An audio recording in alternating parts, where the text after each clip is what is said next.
Virtualmente todos na Terra, independente de sua religião ou nacionalidade, reconhecem que existe alguma espécie de batalha ocorrendo no mundo entre as forças do bem e do mal.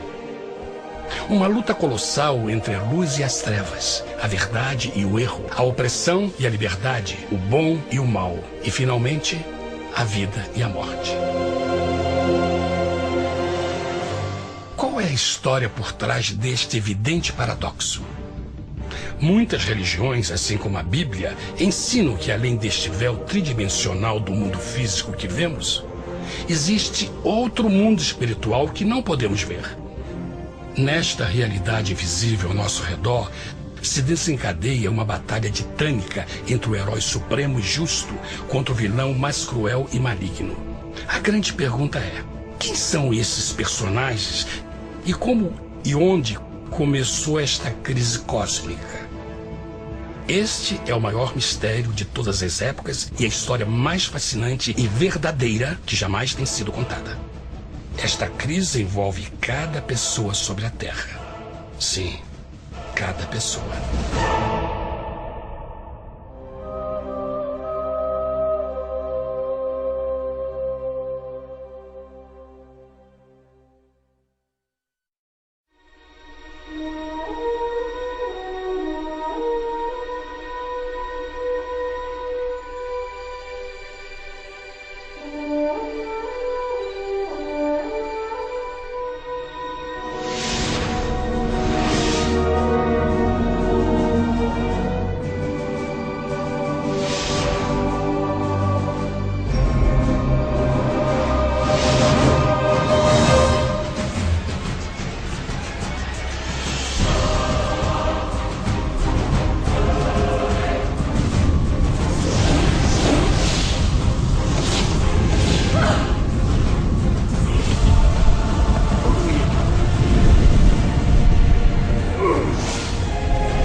A história humana está repleta de cenas de guerras. E todas as pessoas já experimentaram conflitos. Mas para entender a origem do mal, devemos viajar ao passado para a Primeira Guerra do Universo. Porque esta guerra não aconteceu na Terra. Antes que o nosso mundo existisse, houve uma guerra no céu. Mesmo as palavras guerra no céu soam como uma contradição. É quase inimaginável para nós que pudesse haver batalhas e conflitos entre as criações de Deus no paraíso. O que pode ter causado este conflito celestial? Graças a um livro antigo chamado Bíblia, temos detalhes suficientes para poder juntar as peças e desatar os nós. Mesmo que trágica, é uma extraordinária e bela história de amor que vai desde o princípio dos tempos até tocar pessoalmente a você, a mim e a cada indivíduo na Terra. Nossa história começa há muito tempo atrás na capital do universo. Em um lugar chamado Céu, que estava repleto de seres angelicais que amavam fazer a vontade de Deus.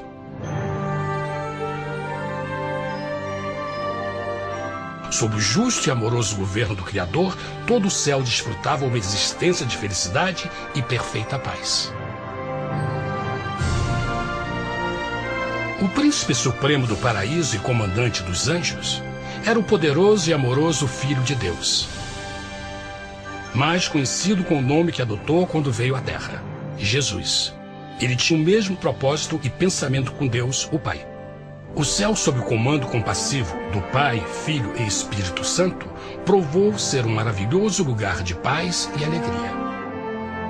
Para realizar as ordens de Deus, a Trindade estava rodeada de um oceano virtual de inumeráveis espíritos ministradores chamados serafins e querubins, mais conhecidos como anjos. Essas poderosas e inteligentes criaturas descobriram que a felicidade estava em cumprir as ordens do Todo-Poderoso. Mas Deus criou um extraordinário anjo para atuar como líder de toda a multidão celestial. A Bíblia nos diz que seu nome era Lúcifer, que significa portador da luz. Este querubim foi o maior ser criado por Deus e assumia a posição mais próxima do trono de Deus, estando diretamente sob a autoridade de Jesus. A tarefa de Lúcifer era difundir a luz e o conhecimento da vontade de Deus a todos os outros anjos. Lúcifer foi o mais esplêndido ser criado por Deus. Era extremamente bonito e dotado de enormes poderes de liderança e organização. Entre os anjos, ele foi muito admirado, respeitado e amado como amigo. Mesmo assim, Deus previu o mal que Lúcifer estava a ponto de introduzir no reino da luz.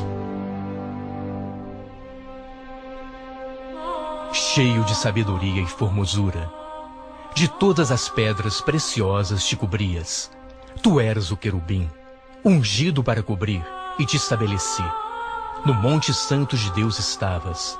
No meio das pedras afogueadas andavas. Perfeito eras nos teus caminhos, desde o dia em que foste criado, até que se achou iniquidade em ti. Quando Lúcifer percebeu a sua beleza e poder, seu coração pouco a pouco começou a mudar. Permitiu que seu enfoque se afastasse de Deus e direcionou seu amor para si mesmo. Talvez nunca saberemos completamente como e porquê estas sementes de rebelião germinaram em seu coração. Mas o profeta Isaías nos dá uma visão do pensamento de Lúcifer. Como caíste desde o céu, ó estrela da manhã, filha da alva, como foste cortado por terra, tu que debilitavas as nações. E tu dizias no teu coração: eu subirei ao céu, acima das estrelas de Deus exaltarei o meu trono. Subirei sobre as alturas das nuvens, e serei semelhante ao Altíssimo. Lúcifer, aos poucos, começou a cobiçar o poder de Deus, mas não sua personalidade. Ao pensar em suas próprias habilidades e belezas extraordinárias, os perversos tentáculos do orgulho e vaidade congelaram sua mente. Este ressentimento e inveja fizeram com que ele violasse a lei sagrada de Deus e se rebelasse contra seu governo. Precisamos fazer uma pausa e esclarecer algo. Desde o princípio, Deus ordenou que as leis da física governassem o mundo material em que vivemos. Sem essas leis naturais, o universo seria um caos. Do mesmo modo, as leis morais de Deus sempre têm dado segurança e estabilidade ao cosmos. Alguns pensam que os 10 mandamentos não existiram, até que o Senhor os entregou a Moisés no Monte Sinai. Mas as Escrituras nos ensinam que os princípios das leis de Deus sempre existiram por toda a eternidade, pois são a base fundamental de seu reino de amor. Seguros todos os seus mandamentos, permanecem firmes para todo sempre e são feitos em verdade e retidão. Os 10 mandamentos são um resumo das características de um Deus de amor. Os primeiros 4 mandamentos descrevem quem é Deus, seu poder, seu território e autoridade. Os últimos 6 descrevem como é Deus, sua honestidade, sua pureza, sua fé. Todas estas coisas sempre foram verdade e sempre serão verdade. Agora, pela primeira vez na história da eternidade, Lúcifer começou a violar esses princípios perfeitos. Lúcifer sabia que se fosse compartilhar o poder e status de Deus, necessitaria de apoio. E deu início ao trabalho. Começou sorrateiramente a circular entre os outros anjos, plantando sementes de dúvida e descontentamento a respeito da liderança de Deus, ao mesmo tempo em que, sutilmente, revelava suas próprias virtudes. Ele insinuou que Deus abusava de seu poder divino e suas leis restringiam a verdadeira liberdade e felicidade de suas criaturas. Com seu raciocínio audaz e poder de influência, Lúcifer pôde persuadir a um grande número de anjos a se unirem para seu motim. Talvez se perguntem, como tantos anjos inteligentes puderam seguir esse desertor? Bom, lembrem que até esse ponto nenhum anjo tinha escutado uma mentira. E nesse primeiro estágio da rebelião, os anjos não perceberam a obsessão de Lúcifer em assumir a posição de Deus. Não sabiam que finalmente ele planejaria a tortura e o assassinato do Filho de Deus na cruz com a intenção de ocupar o seu trono. Estranhamente, Lúcifer pensou que poderia ocultar seus verdadeiros propósitos de Deus. Ai dos que querem esconder profundamente o seu propósito do Senhor e fazem as suas obras às escuras e dizem: quem nos vê e quem nos conhece? Não pense nem por um momento que a rebelião de Lúcifer surpreendeu Deus e o pegou desprevenido. O Senhor sabe de todas as coisas e os pensamentos de suas criaturas. Ele entendia exatamente o que estava se passando pela mente de Lúcifer. E piedosamente Deus advertiu o desgarrado anjo do perigo. Mas no final, o orgulho e a vaidade não permitiram que Lúcifer se arrependesse. Então, iniciou a rebelião total contra Deus em vez da humilde obediência. Alguns podem perguntar: isso significa que Deus criou um anjo defeituoso? Não, mas ele criou Lúcifer com livre-arbítrio. Verão que o livre-arbítrio é uma coisa maravilhosa, mas também muito perigosa, incluindo o risco de uma rebelião e a possibilidade de que o amor de Deus seja rejeitado. Vejam que o amor real não pode vir de uma criatura pré-programada e não pode ser forçado, deve ser voluntariamente dado. Por exemplo, mesmo que seja bonito este cachorro robô, na verdade, nunca poderá amar-me. Posso fazer que pareça que me ama, mas só estará seguindo instruções pré-programadas. Não tem opção. Por outro lado, este pequenino está realmente feliz em ver-me. Ele decidiu dar-me seu afeto. E com o tempo, nossa relação se fará mais forte, enquanto eu ame e cuide bem dele. Do mesmo modo, um Deus de amor só quer amor verdadeiro de suas criaturas. E para que isso aconteça, elas precisam ter o livre-arbítrio. A rebelião de Lúcifer é a maior evidência de que ele tinha esta liberdade. Agora, a grande pergunta é: como Deus enfrentaria esta crise? Como lidaria com Lúcifer e com os milhões de anjos que se uniram nessa rebelião? Muitos questionam: por que Deus não acabou imediatamente com a rebelião? Afinal, ele poderia facilmente vaporizar Lúcifer com um raio.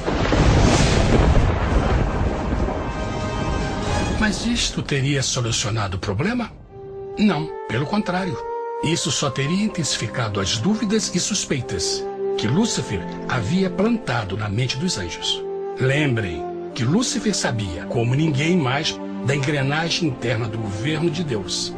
Sua destruição seria vista como parte de uma grande armação. E a razão que motivou servir Deus teria sido o medo da represália e não o amor.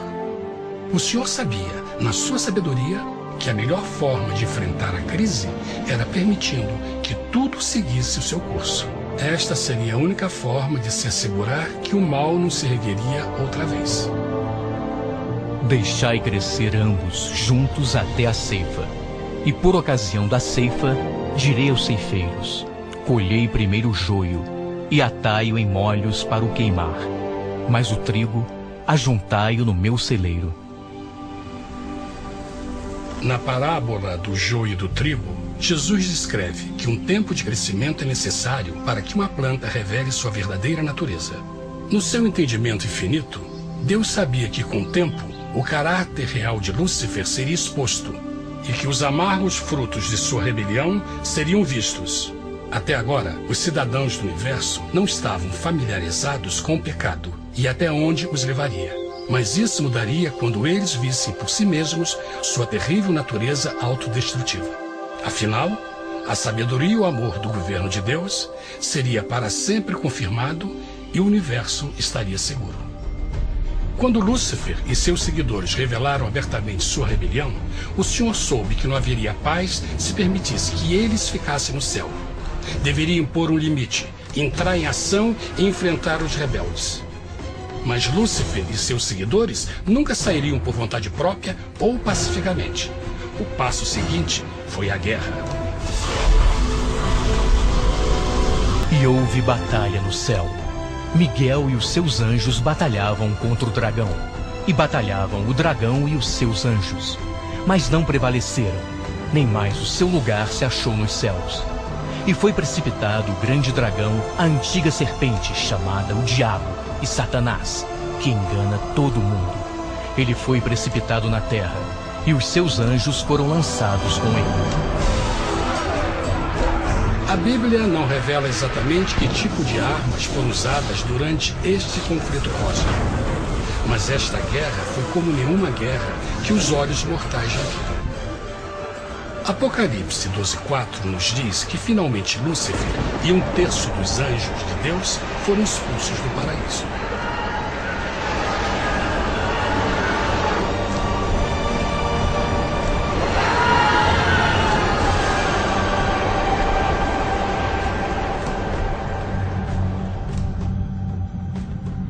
Mas e agora? Lúcifer tinha milhões de anjos ao seu lado, mas precisava de um pedaço de chão para continuar sua rebelião. Rápido, muito rápido, o universo começou a entender o quão doloroso e caro o pecado poderia chegar a ser. Mas a guerra não tinha terminado, apenas começava. Lúcifer, o portador da luz, agora virou Satanás, o adversário.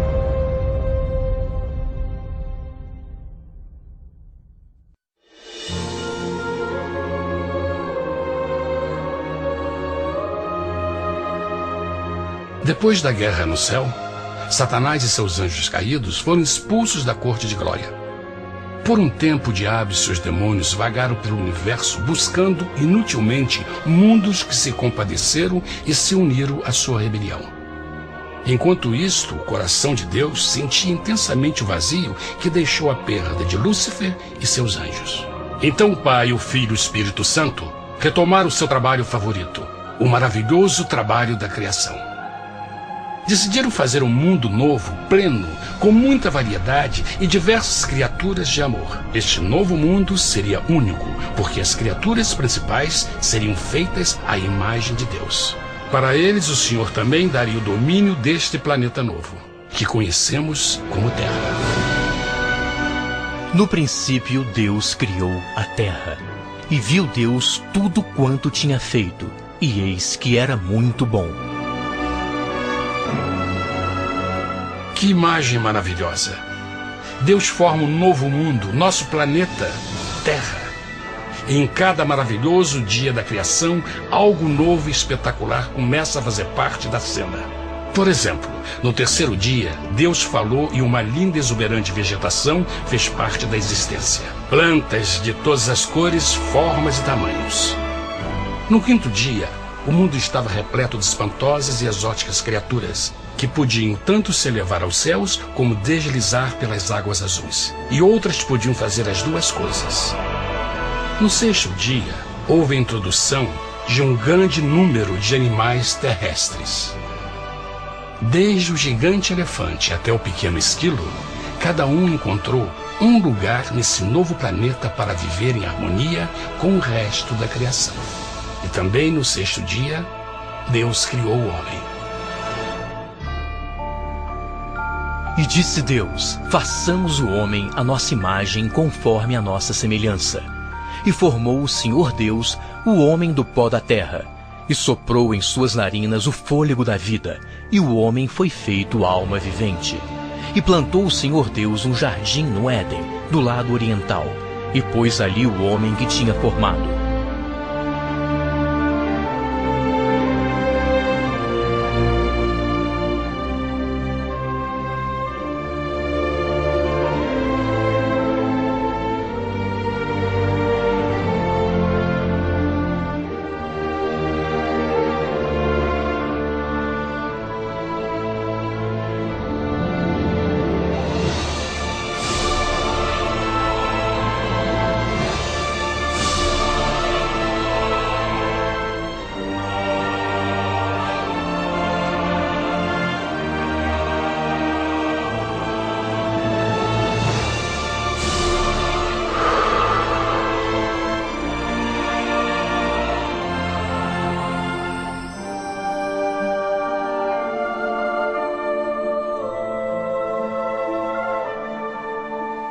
Mas que grande honra ser criado à semelhança de Deus, ser um indivíduo com liberdade de pensamento. No princípio, o homem não percebia a sua nudez. Provavelmente porque antes do pecado ele estava vestido de glória e luz.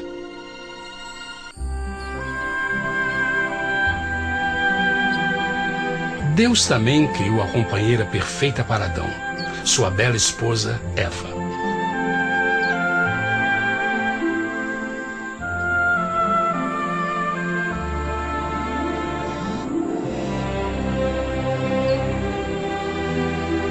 O feliz casal foi colocado em um magnífico jardim perfeitamente projetado para aumentar sua felicidade. Para Adão e Eva e as outras criaturas da terra, também foi dado o privilégio divino de procriar a sua própria imagem. A intenção de Deus foi que a raça humana tivesse domínio sobre este paraíso perfeito para sempre. Eternamente felizes e saudáveis, trabalhariam com a flora do jardim de Deus, enquanto desfrutariam o afeto e companhia de todas as criaturas sob seus cuidados. O ambiente que nossos primeiros antepassados experimentaram foi muito diferente do mundo de hoje. As rosas não tinham espinhos, os insetos não mordiam nem picavam, e os leões e as ovelhas brincavam juntos. Mas a grande bênção era os humanos viverem em perfeita harmonia com seu Criador. A cada 7 dias, Adão e Eva descansavam de seu prazeroso trabalho e gozavam de uma comunhão com a visita de seu Criador. Era um mundo esplêndido e maravilhoso. E esse estado de felicidade teria continuado eternamente se nossos primeiros parentes tivessem mostrado fidelidade com uma simples prova. Mas da árvore do conhecimento do bem e do mal, dela não comerás, porque no dia em que dela comeres, certamente morrerás. Visto que o adversário havia contaminado o universo com sua rebelião, o Senhor viu a necessidade de uma simples prova de amor e lealdade. Lembrem que os anjos bons acabaram de ver 1/3 de seus amigos serem expulsos do céu durante a guerra. Como estariam seguros de que esses novos humanos não se uniriam a Lúcifer e causariam problemas? Então o Senhor plantou uma árvore no jardim, uma árvore cujo fruto não deveria ser comido sob pena de morte. Ao passar por esta simples prova de obediência, Adão e Eva mostrariam a lealdade para com Deus e a fé em sua palavra. Ainda mais, era uma prova de amor. Por isso, Jesus disse em João 14, se me amais, guardais meus mandamentos. Mas alguém mais soube desta prova de fé e estava determinado a usá-la em seu favor. Satanás estava com inveja dos humanos que desfrutavam da bendita vida que ele perdeu. Sua feliz existência estava em total contraste com a sua, que agora estava cheia de culpa, pecado e miséria. Com ressentimento e raiva, não estava disposto a deixar o casal em paz, pois o pecado sempre buscará arrastar a outros consigo.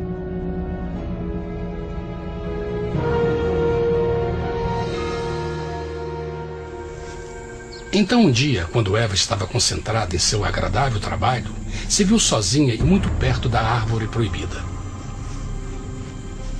Foi quando Satanás viu sua oportunidade. Através de uma serpente hipnotizante, o anjo caído chamou Eva até a árvore e a envolveu em uma conversação.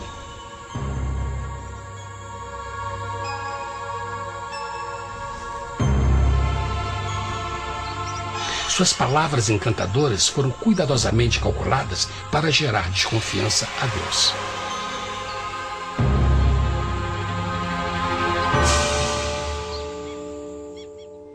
A serpente replicou à mulher, de modo algum morrereis. Deus sabe que no dia em que dele comerdes, vossos olhos se abrirão e sereis como Deus, conhecedores do bem e do mal. A mulher notou que a árvore era boa para comer, pois era atraente aos olhos e desejável para alcançar sabedoria. Colheu o seu fruto e comeu. Deu também ao seu marido, que comeu assim como ela. Tragicamente, quando Eva escutou a suave e sedutora voz do tentador, começou a ter certas dúvidas da palavra de Deus. A serpente enganou-o com a promessa de grande poder e sabedoria. Isso chamou sua atenção. Além disso, Aparentemente, um fruto deu à serpente a habilidade de falar. Que outros poderes poderia dar a ela? E mesmo tendo acabado de conhecer a serpente, ela confiou em sua palavra acima da de Deus, quem a criou, e lhe deu um paraíso para viver. Então Eva comeu o fruto proibido e convenceu seu esposo a fazer o mesmo. Adão poderia ter escolhido ser fiel a Deus, mas colocou seu amor pela esposa acima do seu amor por Deus. Quando os nossos primeiros parentes mostraram lealdade ao inimigo, o domínio da terra foi tomado por Satanás. Não sabeis que, vos oferecendo a alguém para lhe obedecer, vos tornais escravos daquele a quem obedeceis? Ninguém pode servir a dois senhores. Este mundo agora seria o último campo de batalha entre o bem e o mal, e o coração de cada homem e mulher seria o prêmio. Adão e Eva não se deram conta desse tempo, mas seu momento de desconfiança e desafio abriria as comportas do sofrimento de milhões de pessoas durante milhares de anos.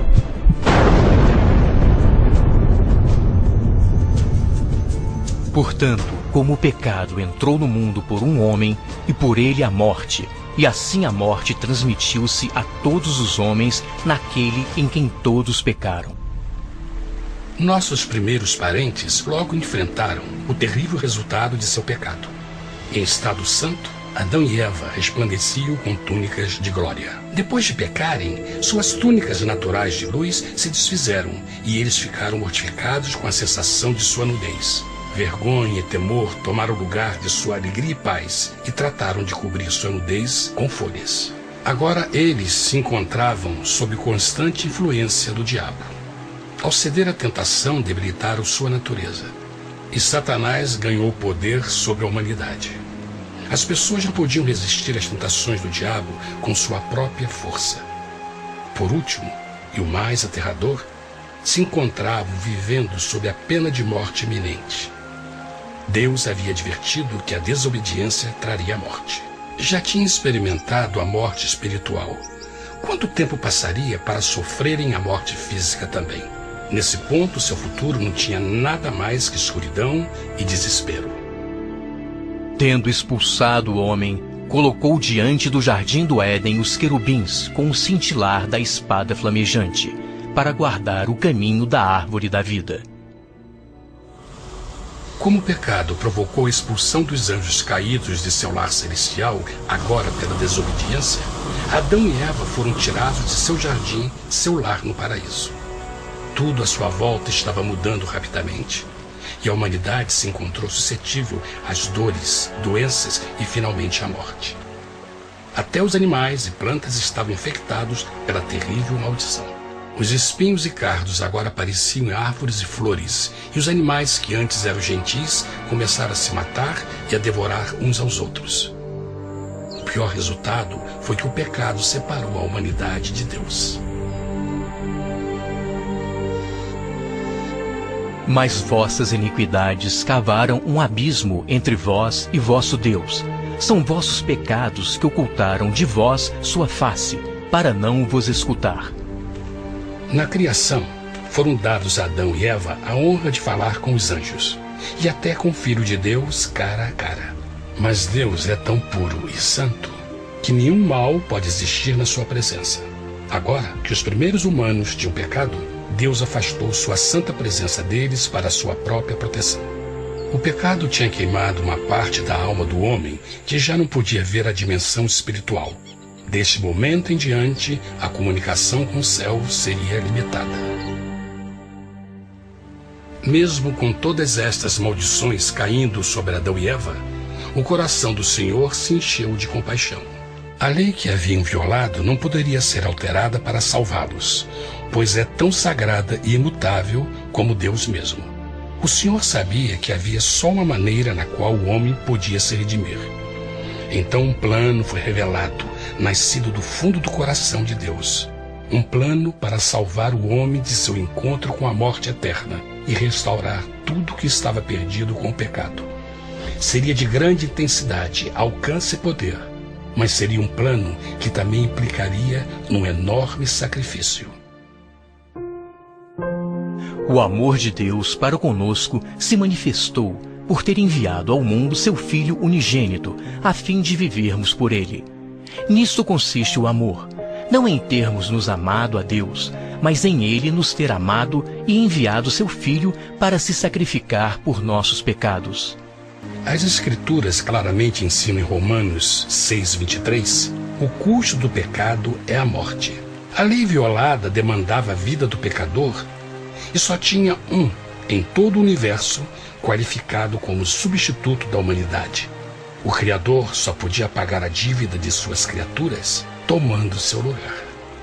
Então Jesus Cristo, o Filho de Deus, concordou em deixar a pureza, glória e segurança do céu. Ele viria para morrer em nome do homem em seu malvado e renegado planeta.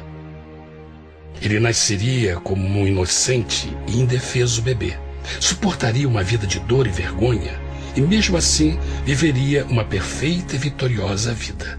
Finalmente, ele teria uma morte humilhante para poder ser o substituto da humanidade caída. Por seu sacrifício, a humanidade incrivelmente receberia uma nova oportunidade de ter a vida eterna. Seu sangue seria o resgate para um mundo raptado por Satanás. Este maravilhoso plano de redenção foi graficamente ilustrado no sistema de sacrifício de animais ordenado por Deus depois da queda do homem. O Senhor tinha avisado Adão e Eva que iriam morrer no dia em que comessem do fruto proibido. E como que permaneceram vivos? A Bíblia nos diz que imediatamente depois do pecado, Deus providenciou roupas na forma de peles de animais. É bom notar que o Apocalipse se refere a Jesus Cristo como a ovelha que foi morta desde o princípio do mundo. Isto indica que uma ovelha foi sacrificada no mesmo dia para prevenir suas mortes imediatas. Pela fé, neste sacrifício, suas mortes foram simbolicamente transferidas deles para a criatura inocente. A ovelha certamente era a representação de Jesus. Assim, um raio de esperança foi dado em uma situação de escuridão e desespero. Através do arrependimento e a fé no sangue do Messias, qualquer humano poderia uma vez mais ser filho de Deus. Mas mesmo com este grande plano para a humanidade, Satanás ainda tinha o domínio da terra. E a vida na terra não estava fácil. No mundo haveis de ter aflição, mas coragem, pois eu venci o mundo. Naturalmente, muitos se perguntam, como um Deus amoroso e poderoso permite dores e sofrimentos no nosso mundo atual? Mas está claro desde o Gênesis que Deus nunca quis que nós tivéssemos o conhecimento da dor dessa vida. Quando o mundo saiu das mãos de Deus, a terra era um maravilhoso paraíso. Foi o pecado de Adão e Eva que deu a Satanás o direito de assumir o controle deste planeta. Devido à sua trágica eleição, o diabo e seus súditos ganharam o poder de tentar e atormentar os humanos, introduzindo a doença, a dor e o sofrimento. Talvez fosse melhor perguntar: por que Satanás não tem o controle total da humanidade? A resposta é Jesus Cristo. Talvez já perceberam que a morte de Jesus na cruz deu a cada um de nós a oportunidade de sermos salvos, mas na verdade fez muito mais do que isso. Quando o Salvador ofereceu sua vida para redimir a terra, esse ato poria restrições ao controle de Satanás sobre a humanidade. Satanás não poderia forçar nossa vontade e seu poder de nos ferir seria limitado. O sacrifício de Cristo também nos trouxe um tempo de prova, durante o qual poderíamos ver a diferença entre o governo de Deus e o de Satanás, e então decidir a quem servir. Finalmente, pelo sacrifício que fez Jesus, o reino de Satanás chegará ao seu final, e um dia a terra será devolvida ao homem mais maravilhosa do que era no princípio. Mesmo Adão e Eva tendo começado suas vidas como exilados do paraíso, ainda tinham esperança. Deus providenciou peles de animais sacrificados para se cobrirem. Mas o mais importante, Ele prometeu o sangue do Cordeiro de Deus para pagar por seu pecado, se aceitassem Cristo e se arrependessem. Uma grande pergunta permanece: as pessoas aceitariam o grande presente de Deus? Como escaparemos se agora desprezarmos a mensagem tão sublime da salvação? A incrível história que acabaram de escutar é verdade e afeta vocês. Pois, pelo desejo de Satanás de ser Deus e a desconfiança e desobediência de Adão e Eva, todos nós nos encontramos em uma situação perigosa. De um lado, a humanidade foi grandemente favorecida por Deus com uma segunda chance de recuperar nosso lugar no Éden. Por outro lado, se nós desistirmos de aproveitar esta grande chance, nos tornaremos escravos de Satanás e finalmente seremos destruídos quando Deus limpar o universo do pecado. Amigos, não há melhor hora de fazer sua escolha por Jesus do que agora mesmo. Nenhum de nós sabe quanto tempo mais teremos que viver nesta terra. Jesus nos tem mostrado grande interesse no seu bem-estar e seu amor por vocês o levou a providenciar uma maneira de escaparmos de uma futura destruição. Ele quer que você o aceite e se arrependa de seus pecados. Através de Cristo, pode encontrar o perdão para tornar-se como Ele em caráter. A triste notícia é que Satanás atua de todas as formas possíveis para evitar que aceite o presente da salvação de Deus. Devido à nossa rotina da vida, o amor ao dinheiro ou alguma outra distração fascinante, ele trabalha para manter a todos ocupados e afastados do que, na realidade, mais importa, sua salvação eterna. Para que entenda a realidade da situação e que se você não escolhe a Jesus por omissão, está escolhendo a Satanás. Mesmo que a terrível escolha de Adão e Eva nos traga morte e miséria, vocês agora podem tomar uma melhor decisão. Deus está oferecendo uma paz que satisfaz o anseio mais profundo de sua alma e uma alegria que não encontrará nas atribulações deste mundo. O desejo que tem o coração de Deus é que seja salvo e esteja com Ele no paraíso. Mas o único que pode mantê-lo fora do céu é você. Imagine a tragédia que seria se você recusasse este precioso presente. Você pode decidir hoje e aceitar a salvação que Deus prometeu.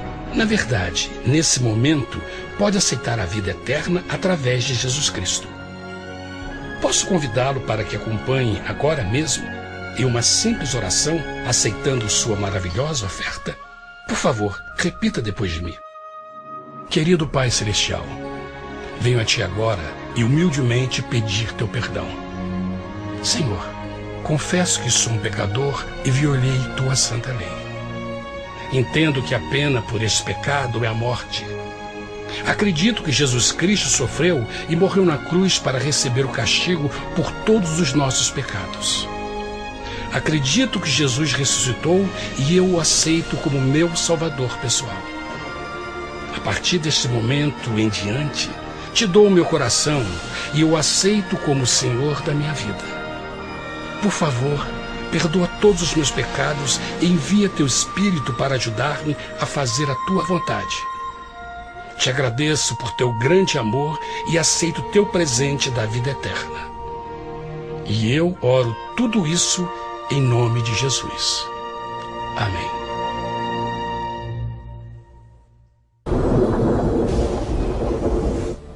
As últimas notícias que temos do dia. Rios e córregos inundando inúmeras cidades. Milhares sem energia elétrica após terrível furacão. 3 tufões acabaram de tocar o sol ao sul da cidade.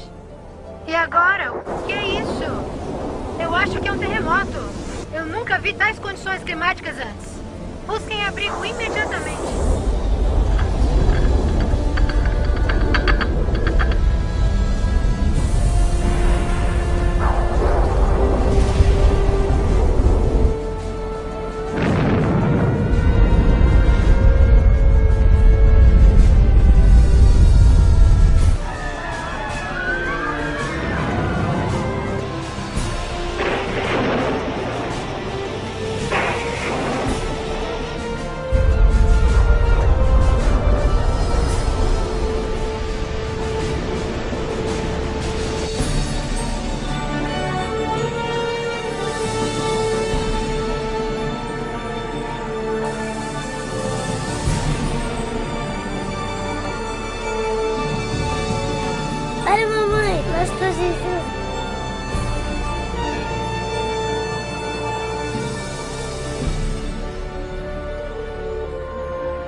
Os livros proféticos da Bíblia, conhecidos por muito tempo como mistério.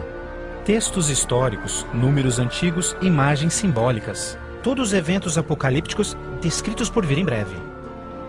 É realmente possível compreender o seu significado? O que é a marca da besta? Será, como dizem, um microchip de computador implantado sob a pele, ou será algo mais insinuoso? O que dizer sobre o anticristo? Este sinistro inimigo de Deus já se manifestou? Ou ainda espera nas sombras? Será um ataque terrorista que levará a Terra à tribulação final? Testemunharemos os horrores do Armagedon e as 7 últimas pragas? O que necessitamos saber para evitar ser deixados para trás quando o Senhor voltar? Reconheceremos os últimos dias e saberemos o que nos espera? O que você está pronto a experimentar revelará o que a Bíblia realmente diz sobre o final dos tempos. Junte-se a mim para juntos descobrirmos os incríveis fatos por trás dos eventos finais da profecia bíblica.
Mas você, Daniel, feche estas palavras. Cele o livro até o tempo do fim. Muitos correrão dele e para ele, e a ciência se multiplicará. O fim do mundo realmente ocorrerá? Se for, quando? Esta é uma das mais importantes e misteriosas perguntas de todos os tempos. O profeta bíblico Daniel predisse claramente que ao final da história do mundo, nós veríamos um aumento dramático no conhecimento. Já aconteceu? Considere, por exemplo, como os meios de transporte mudaram dramaticamente em épocas recentes. Por 60 séculos, o meio mais rápido de transporte foi viajar a cavalo. Agora, viagens que demoravam meses são realizadas em minutos. Em uma geração, a revolução dos computadores trouxe mudanças tão radicais que nossos antepassados jamais imaginariam. Mas numa interpretação mais exata deste verso, é que o conhecimento a respeito dos livros proféticos aumentaria. E como predito, foi isso que aconteceu. Mas as profecias de Daniel não são as únicas na Bíblia que falam dos sinais do tempo do fim. O que mais pode estar escondido dentro dos antigos textos das Escrituras? E você ouvirá de guerras e rumores de guerras. Não te preocupes, porque todas estas coisas virão, mas passarão. Mas não é o fim ainda. Haverá fome, pestes, terremotos em vários lugares. Tudo isso será o começo das dores. Qualquer um pode ver em todo o mundo o quanto forças políticas e naturais têm tornado o nosso mundo moderno um lugar perigoso para se viver. Pense nisto. Nos últimos 100 anos, o mundo inteiro enfrentou 2 guerras mundiais, vários outros conflitos, sem mencionar o aumento de ataques terroristas. Além disso, um aumento na taxa de mortalidade em desastres naturais, incluindo terremotos, incêndios, inundações, tornados, tormentas assassinas num clima bizarro, tudo a caminho da destruição final do planeta.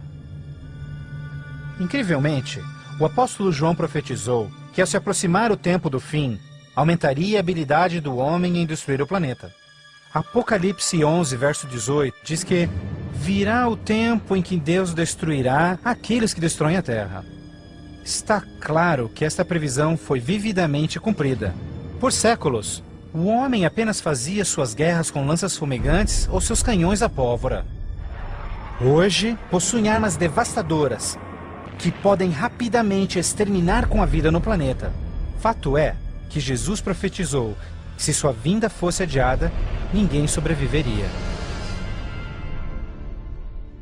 O próprio Cristo nos alertou sobre estes perigos, mas que eles seriam apenas o início do fim. Poderia o homem fazer alguma coisa que pudesse dar início ao tempo do fim? Saiba que os últimos dias serão dias difíceis. Os homens serão amantes de si mesmos, amantes do dinheiro, gananciosos, presunçosos, blasfemos, desobedientes aos pais, ingratos, profanos, sem amor, irreconciliáveis, fofoqueiros, sem domínio próprio, grosseiros, sem consideração com o bem. Ninguém que haja vivido pelas últimas décadas poderá negar a contínua e espantosa queda moral de nossa sociedade moderna. Cada geração, continuamente, abre o envelope de aceitação comportamental. Como resultado, cada uma das gerações sucessoras operam sob um padrão moral mais baixo do que o seu padrão anterior. Infelizmente, parece não haver um fim a essa trilha vergonhosa. Nos dias de Noé, a decadência moral condenou o planeta à destruição com o dilúvio. Nos dias de Ló, as perversas e depravadas Sodoma e Gomorra foram cidades consumidas com o fogo do céu. Assim como nos dias de Ló, eles comiam, bebiam, compravam, vendiam, plantavam, construíam, mas no dia em que Ló saiu da cidade, caiu fogo e enxofre do céu e consumiu a todos. Assim também será no dia em que o Filho do Homem se manifestar. E em nossos dias, poderia ser incontrolável imoralidade e perversão novamente motivo para uma condenação vinda dos céus? Junto à imoralidade em nossa sociedade decaída, a Bíblia nos alerta que nos últimos dias haveria um dramático crescimento no espiritualismo e no ocultismo. Agora o Espírito diz terminantemente que nos últimos dias alguns abandonariam a fé, dando ouvidos a espíritos enganadores e doutrinas de demônios. A prática de comunicar-se com os mortos, extensamente proibida pelas Escrituras, tem amplamente sido aceitas inclusive em igrejas modernas. Programas de televisão e filmes apresentando os temas do arrebatamento e do ocultismo tornaram um assunto extremamente popular, especialmente entre os mais jovens. Apesar de todo este espiritualismo e incontrolável imoralidade, a Bíblia ensina que onde o pecado está em abundância, a graça está em superabundância. Portanto, uma grande notícia para os últimos dias, antes da volta de Jesus, foi a promessa de que as boas novas seriam anunciadas por todo o mundo. Então este evangelho do reino será pregado em todo o mundo em testemunha a todas as nações, então virá o fim. A então aparentemente insuperável missão de comunicar o evangelho aos quatro cantos da terra é uma rápida realidade. Com missionários, livros, fitas, transmissões via satélite e internet, o evangelho tem se espalhado rapidamente pelo mundo. A mensagem da salvação nunca antes foi tão amplamente divulgada como hoje. A Bíblia revela que estamos vivendo, obviamente, nos últimos dias. O aumento da ciência, instabilidade global, declínio moral, um explosivo interesse pelo ocultismo, todos testificam o tempo do fim. Os sinais do fim estão claramente se cumprindo, mas ainda mais, a Bíblia também nos alerta que entre as forças do bem e do mal, em última instância levarão o mundo ao conflito do Armagedon. A qualquer momento, uma crise global sem explicação atingirá todo o planeta, numa crise tão devastadora que o mundo jamais viu. Haverá então grande tribulação, como jamais se viu anteriormente, nem jamais haverá. Qual será a catástrofe que dará início à crise final? E quando acontecerá? Poderia ser um devastador ato terrorista? Talvez uma crise econômica internacional? Talvez até um terremoto, um asteroide ou algum outro evento cataclísmico? Talvez um acidente químico ou uma praga biológica mortal? Talvez a combinação de alguns desses acidentes. Mas mesmo a Bíblia não identificando o evento crítico exato, ela revela as dramáticas cenas que se seguem. Mais adiante você compreenderá mais sobre essas surpreendentes, chocantes eventos que muitos cristãos ainda não estão preparados.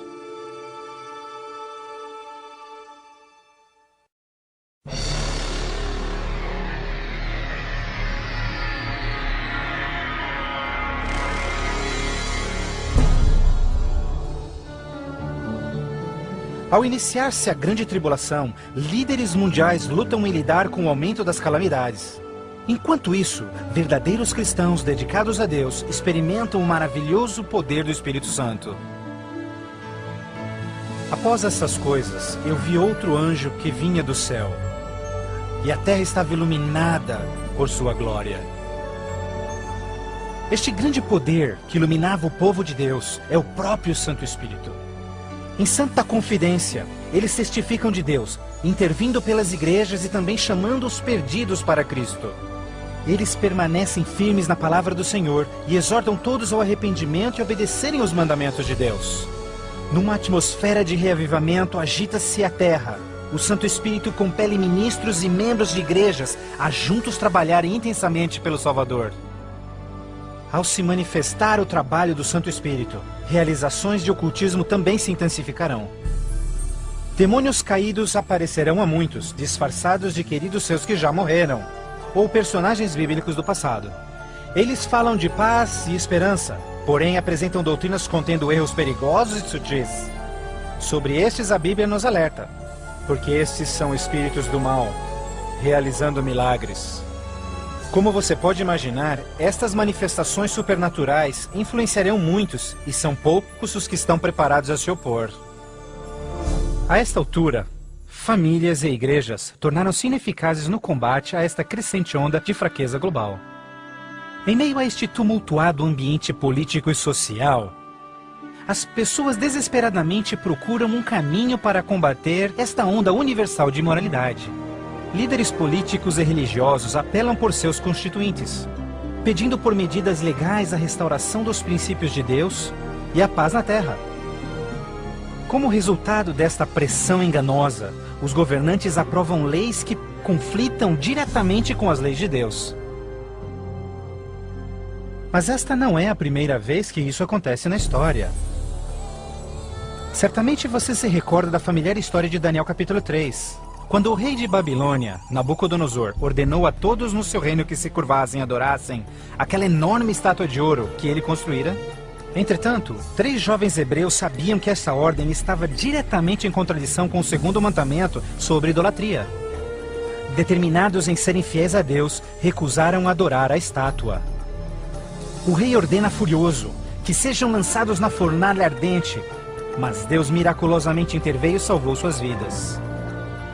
Depois, a história de Daniel na cova dos leões. Você se recorda do rei da Pérsia, criando uma lei que proibia todos de adorarem qualquer deus, senão ele, por 30 dias? Mas Daniel sabia que obedecer a esta lei seria uma violação do primeiro mandamento de Deus. Destemidamente, Daniel segue sua vida, orando diariamente a Deus, mesmo colocando sua vida em risco.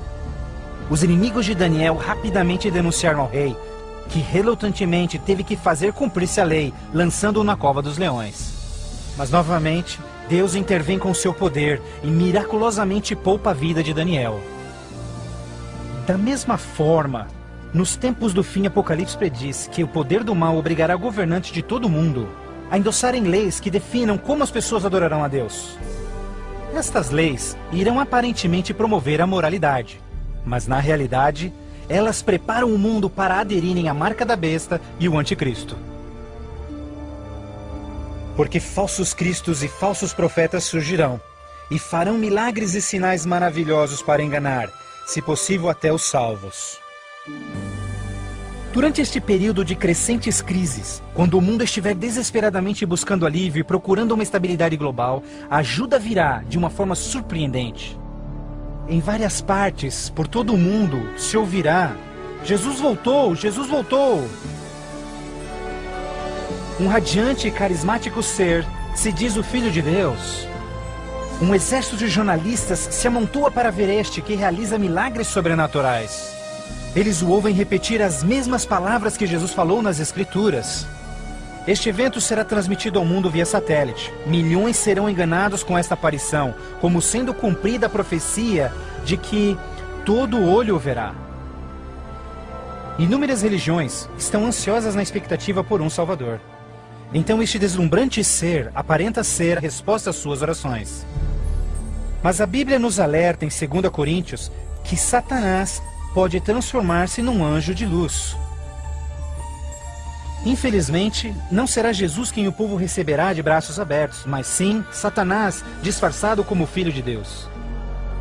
Fazendo isso, o mal será capaz de unir o povo em todo o mundo e reconfirmar seu falso sistema de adoração. Assim, o mal concretiza a maior fraude que jamais se viu sobre a raça humana.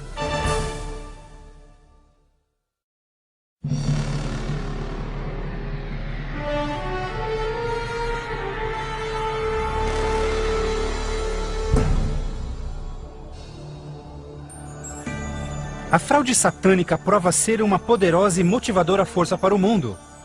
Muitos dos líderes espirituais aceitam este grande impostor, bem como o falso sistema de adoração que ele propõe. Com a intensificação das calamidades, líderes religiosos creem que o tempo não mais pode ser desperdiçado em convencer o mundo a aderir às doutrinas desse Messias contraventor. Aqui está a paciência dos santos. Aqui estão aqueles que guardam os mandamentos de Deus e a fé de Jesus. Nem todos serão enganados.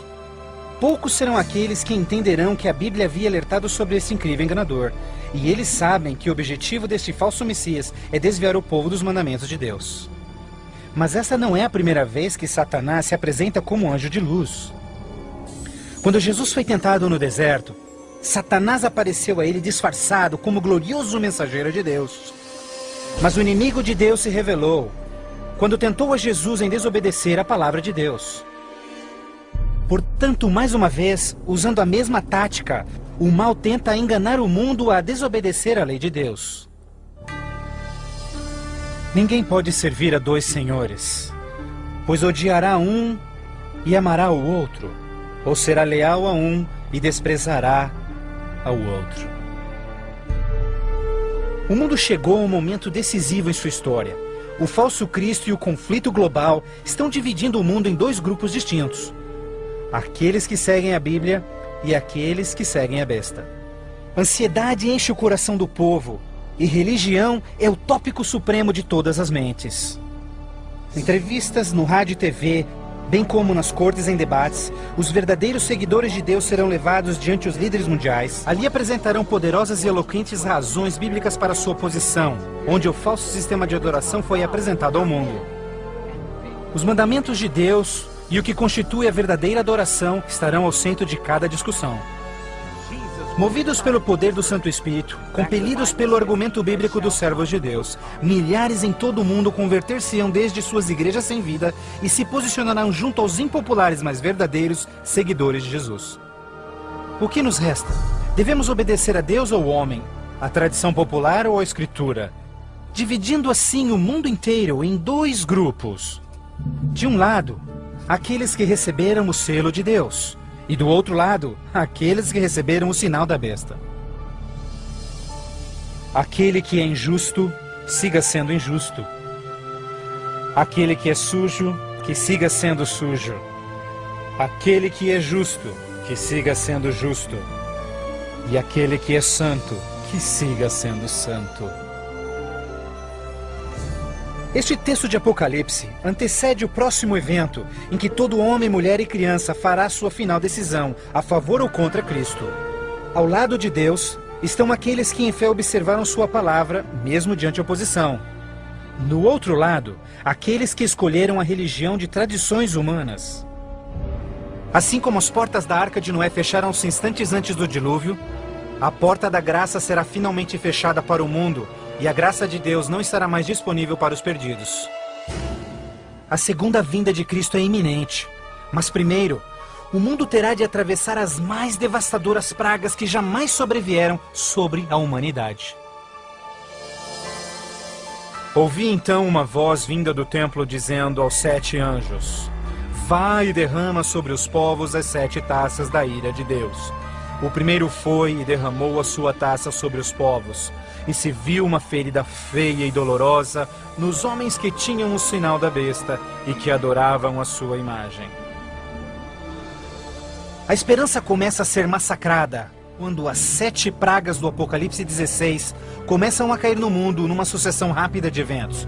Estes serão os mais horríveis flagelos jamais vistos pelo homem. A primeira praga será extremamente dolorosa e provocará desmaios e agonizante sofrimento aos perdidos.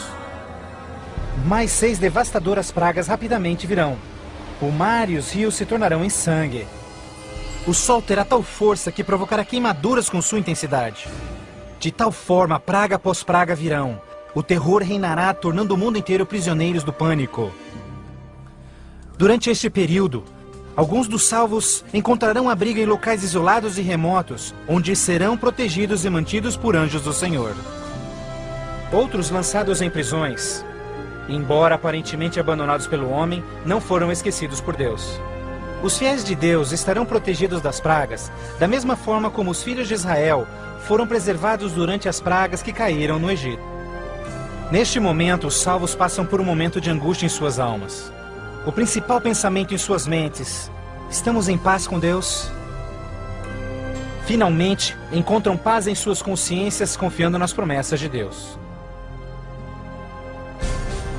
Assim sendo, o dragão irou-se com a mulher e foi ao seu encontro para guerrear com os demais filhos dela, aqueles que guardam os mandamentos de Deus e têm o testemunho de Jesus Cristo.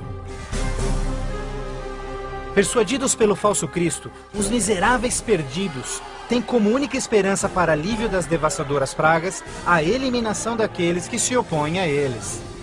Então a decisão é tomada para caçar e exterminar em apenas um dia o povo de Deus que teimosamente apegou-se às Escrituras. Assim sendo, o campo de batalha espiritual tem aqueles que seguem as tradições humanas e adoram a besta, contra aqueles que amam a Jesus e obedecem os seus mandamentos. Esta é a batalha final do Armagedon, o mundo perverso que chegou finalmente ao limite da paciência de Deus.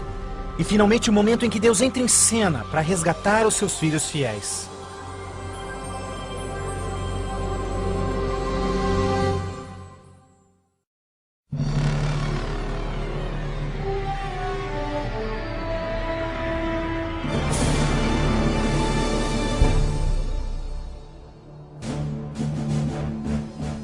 À meia-noite, o clamor foi ouvido.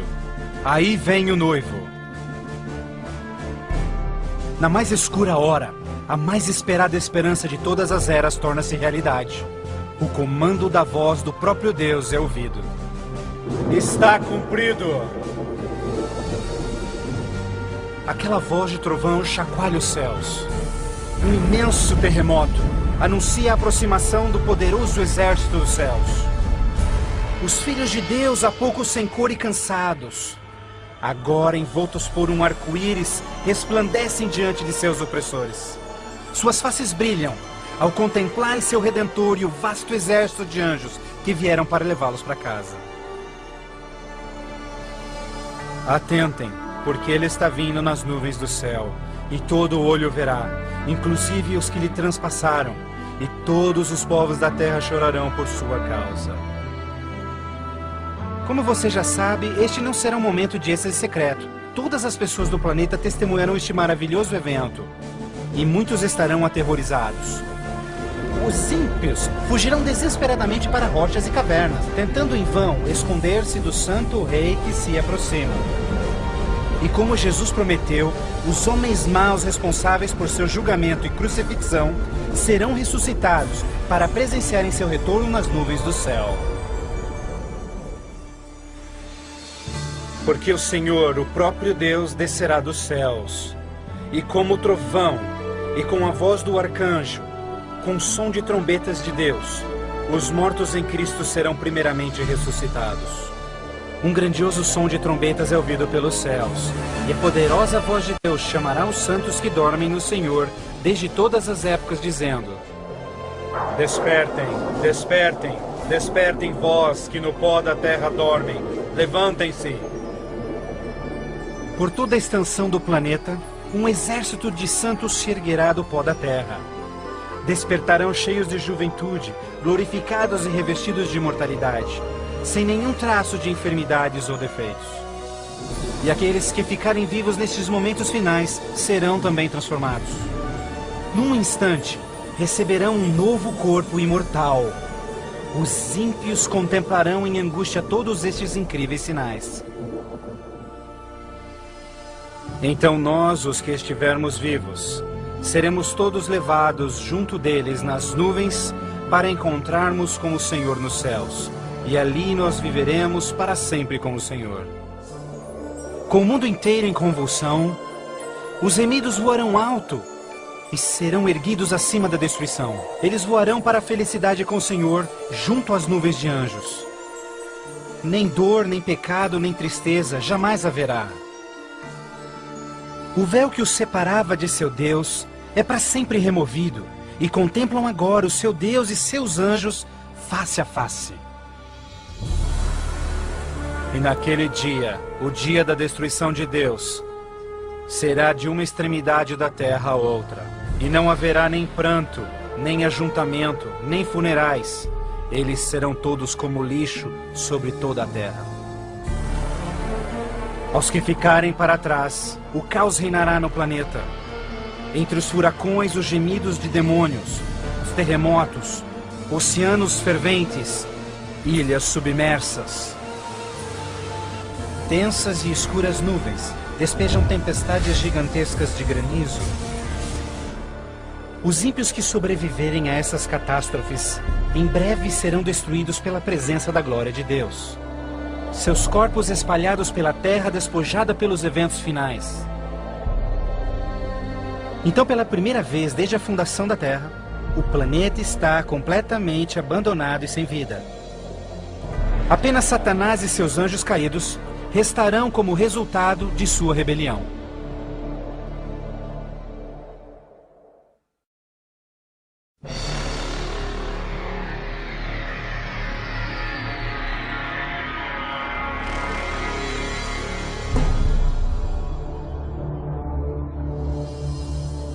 Então vi um anjo que descia dos céus, que tinha consigo as chaves do abismo e uma grande corrente em suas mãos.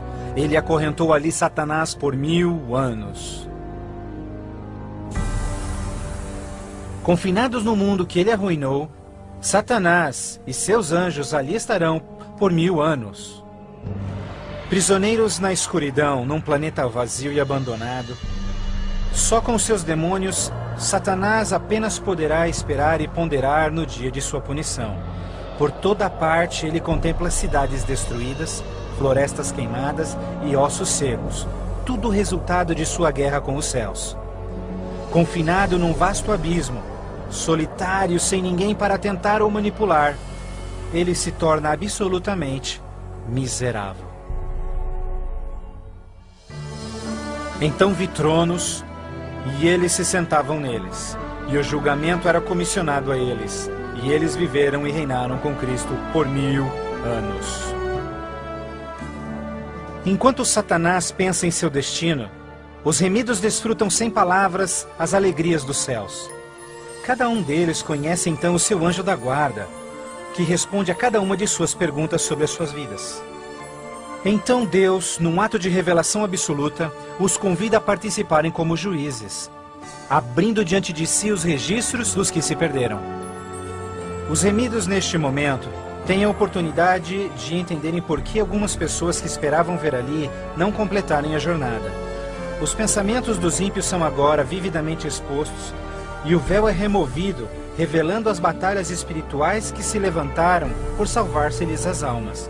Inclusive as ações e motivos dos anjos caídos se farão nítidas. O aberto e transparente caráter de Deus neste assunto é extraordinário.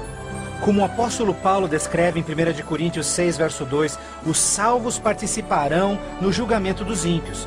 Antes que um único pecador receba sua punição final, seus registros serão cuidadosamente revisados por seus conterrâneos, os quais entendem e sabem das lutas na vida na terra.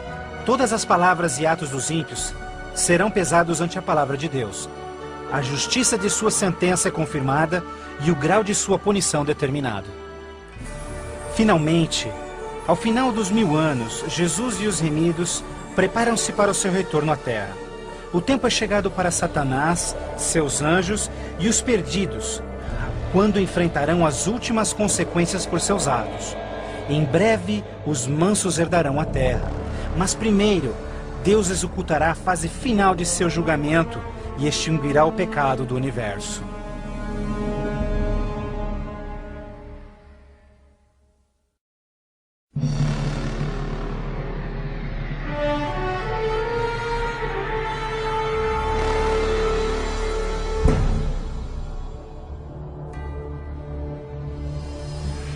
Então eu, João, vi a cidade santa, a nova Jerusalém, descendo dos céus desde a presença de Deus, vestida como uma noiva, adornada para o seu esposo.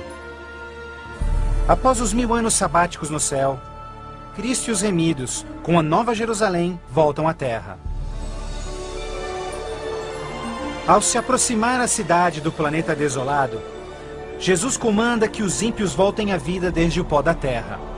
Ao seu comando, os ímpios de todas as épocas e lugares ressuscitam, da mesma forma como morreram, e ali estão diante de Deus. Ao Jesus descer, seus pés tocam o Monte das Oliveiras. Um tremendo terremoto abre o monte, transformando numa grande planície. Então, a nova Jerusalém, a grande cidade de Deus, desce dos céus e descansa sua estrutura sobre a planície preparada por Deus. Agora, quando os 1000 anos terminarem, Satanás será solto de sua prisão, e então irá atrás de enganar as nações, a fim de uni-los para guerrear. Incrivelmente, Satanás consegue iludir seus seguidores mais uma vez e arregimenta-os para capturar a cidade celestial pela força. Generais e homens de guerra de todos os tempos, juntos unem suas habilidades para prepararem-se para o que eles imaginam ser a batalha monumental. Por este ato, os ímpios revelarão que seus corações não se converteram. Se fosse possível, eles destruiriam a Deus e seu trono e tomariam a cidade santa pela força. Pouco percebem eles que essa guerra fútil já estava perdida mesmo antes de começar. O juízo final chegou. Então eu vi os mortos, grandes e pequenos, todos diante de Deus. Livros eram abertos, e os mortos eram julgados, de acordo com seus atos. Subitamente, no alto acima da cidade, o Senhor aparece em seu glorioso trono. Todos os frágeis planos de guerra dos ímpios são imediatamente eliminados. Ao contemplarem a face de Deus, os ímpios dolorosamente tornam-se cientes de cada um de seus pecados. Lembram-se de cada momento em que silenciaram suas consciências, cada vez em que negaram os chamados do Santo Espírito.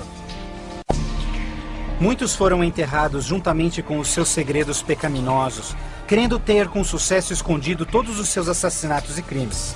Vergonhosamente experimentam em primeira mão as palavras de Jesus ditas em Lucas, pois não há nada coberto que não será revelado, nada escondido que não se fará saber. Ao se apresentar diante deles vividamente o panorama de suas vidas, cada ímpio entende completamente que por sua própria livre escolha rejeitaram a salvação.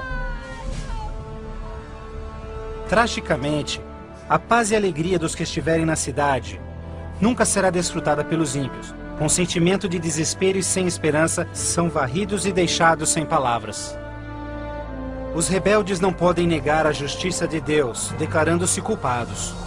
Em uma só voz clamam: justo e verdadeiro são os teus caminhos, ó Rei dos Santos.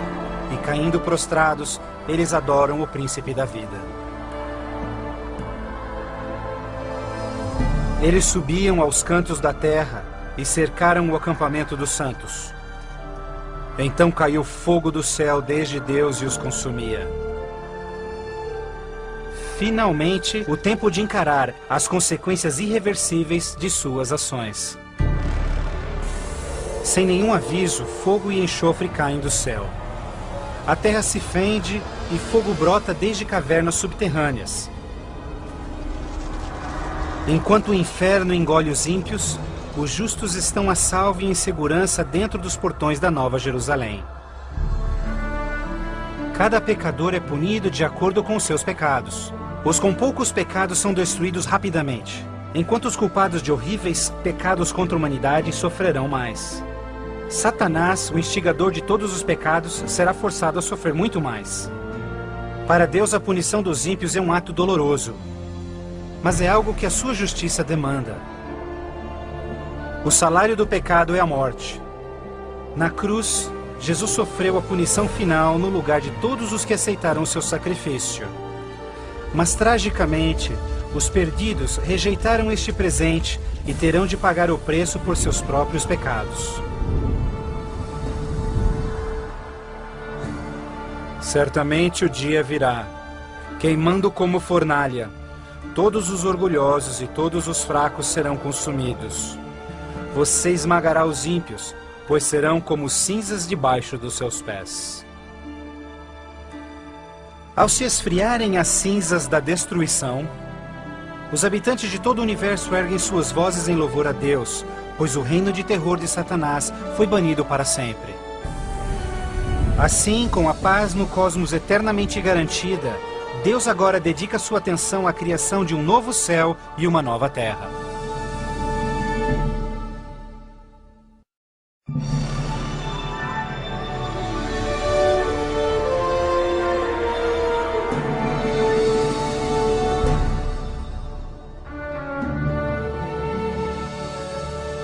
Vejo então um novo céu e nova terra, pois o primeiro céu e a primeira terra já passaram.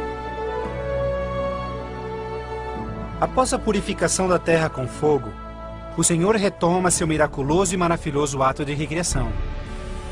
E pelo poder de sua palavra, a terra é restaurada à forma de seu lindo Éden. Ao seu comando, um lindo e verdejante carpete de grama cobre o planeta. Outro comando, terra e água voltam à vida. Incontáveis, complexos e magnificentes criaturas de todas as espécies pacificamente exploram um novo paraíso. A vigorizante atmosfera é pura e doce. A Terra torna-se uma grande vitrine de criativa genialidade. E Deus enxugará as lágrimas de todos os olhos. E não haverá mais morte, nem sofrimento, nem pranto. Não haverá mais morte, pois as primeiras coisas são passadas. A segurança do universo está garantida. Com a Nova Jerusalém como sua capital, todas as criaturas regozijam-se no amor do domínio de Deus. Aqueles que foram resgatados da destruição eterna compartilham uma especial união com seu Criador, o que nenhum outro ser celestial poderia apreciar. Embora pecado e pecador foram para sempre destruídos, um traço desta grande rebelião ainda permanece. O que aconteceu com essas mãos? Estas são as marcas nas mãos, nos pés e no lado de Jesus. Ao passarem-se os dias inesquecíveis da eternidade, todas as memórias tristes e dolorosas se dissipam na glória brilhante e esplendorosa dos céus. Não mais atrelados a uma vida passageira, os imortais filhos de Deus são agora livres para alcançarem suas mais amplas ambições. Com ilimitada capacidade de absorver mais e mais conhecimento, revigoram as suas mentes. Sem barreiras, seus limites não mais os prendem à terra. Os remidos são agora livres para explorarem as maravilhosas obras de Deus em todo o universo. O céu é um lugar de perfeita paz e harmonia, onde o amor por Deus e pelos outros preenche todos os corações. A Bíblia promete que este reino pode ser seu eterno lar. Jesus deu-se em sacrifício na cruz para oferecer-te perdão e vitória sobre o pecado. Mais que qualquer coisa, Jesus quer que você viva com Ele neste novo lar. Se bem que Ele desesperadamente quer te salvar, Ele não pode forçá-lo em aceitar este presente. Você deve aceitá-lo por si mesmo. Por que não aceitá-lo hoje? Peça-lhe agora e Ele entrará em seu coração.